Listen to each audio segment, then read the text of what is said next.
Today, we're diving into a skill that's behind pretty much every smart decision you've ever made: logical reasoning. And here's the thing, it's not about what you already know, it's all about how you think. It's that tool that kicks in when the instructions run out and you have to figure things out on your own. Seriously, take a second and think about that. When you're up against something totally new, a problem you can't just Google the answer to, what do? What's your first move? Well, that process, that's logical reasoning in action. And today, we are going to put it under the microscope. All right, so let's get right to it. Before we can get better at something, we've got to know exactly what it is. So, what is logical reasoning when you strip away all the jargon? Now, what's so fascinating about this definition is what it doesn't say. It has nothing to do with your education, your background, or how much you've memorized. Nope. It's about the raw power of your brain to look at something brand new and figure it out, step by step. Think of it like this. Someone hands you a box of random Legos, but there are no instructions. Logical reasoning is what lets you dump them out, notice the different shapes and colors, see how they might click together, and then start building something from scratch. It's the ultimate tool for thinking on your feet. Okay, but why does this actually matter? I mean, beyond puzzles and brain teasers, let's talk about how this skill becomes your absolute superpower at work. In any job today, you're constantly getting hit with new challenges, right? Well, strong logical reasoning is what helps you cut through all that chaos.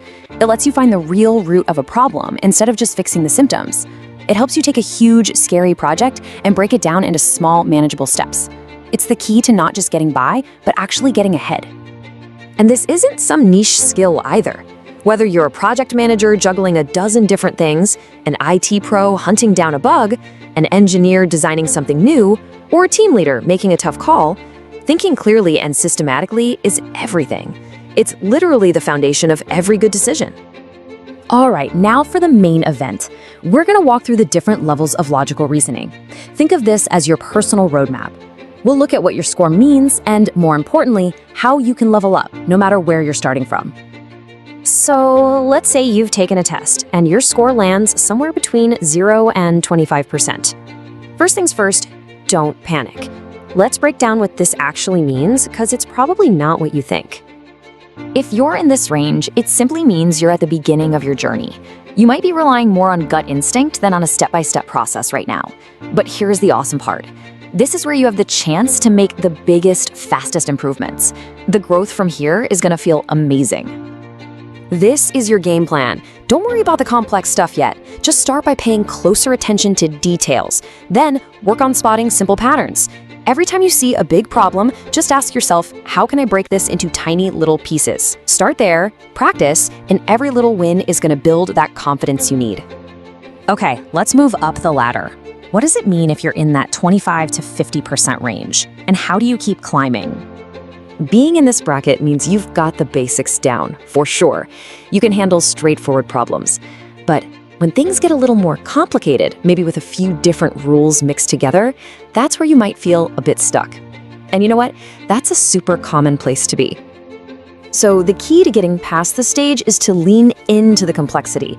Start looking for problems that have a few moving parts. Train your brain to find the main rule first before you get lost in the little details. And try putting a little time pressure on yourself. It's a fantastic way to build that quick, sharp thinking. All right, now we're talking. If your score is in the 50 to 75% range, you are already a solid logical thinker. But hey, there's always another level, right? A score in this range means you're reliable. You're probably the person people come to when they have a tricky problem. You can navigate complex situations at work with confidence, and that makes you a huge asset to any team. Honestly, you're doing great. At this level, it's all about fine-tuning. It's not really about if you can solve the problem anymore. It's about how efficiently you can do it. Can you do it faster? Can you maintain that accuracy when the clock is ticking? This is where you go from being just good to being truly excellent. And now we've reached the top of the mountain. Let's talk about that top tier, the 75 to 100% range. This is where the real masters of logic live. If you're scoring in this bracket, wow, you are a natural. You can take in a ton of complex information, spot those hidden, tricky patterns, and apply logic with surgical precision. It's really no surprise that this level of skill is exactly what people are looking for in some of the most demanding jobs out there. But even when you're at the top, the work isn't done. The new challenge is staying sharp. It's about endurance. Can you stay focused and avoid simple mistakes during a long, draining task? It's about always looking for the next, even harder puzzle to keep pushing your own limits. The journey really never ends. So if there's one thing you take away from all of this, let it be this. Logical reasoning isn't something you're just born with. It's not fixed. It's a skill. It's a muscle. And just like any muscle, the more you train it, the stronger it's going to get. So I'll leave you with this final thought. Now that you know a little more about how your mind works and how you can make it even sharper, what's the next problem you're going to tackle? Big or small, at work or at home, what are you going to solve? The possibilities are pretty much endless.